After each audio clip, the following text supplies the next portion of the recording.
Армысыздар, құрметті оқырмандар. Сіздермен Айған Мүзғұлпиева. Бүгін 9 сынып химия электролиттік диссоциация бөлімі бойынша жиынтық бағалау тапсырмаларын орындайтын боламыз.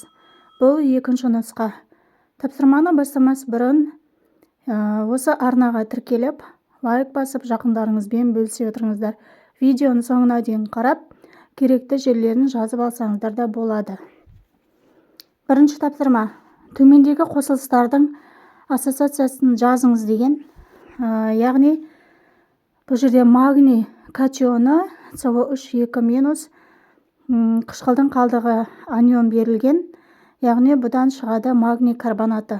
Ал бұда темірдің 3+ катионы СО4 2- анионы, нәтижесінде феррум 2 СО4 3 еселенген. Дәл осылай басқа тапсырмаларда жазылған. Видеоның соңына дейін қарасаңыздар болады. Барлық тапсырмалардың бөлімдері, яғни жалпы тапсырма 5 тапсырмадан тұрады.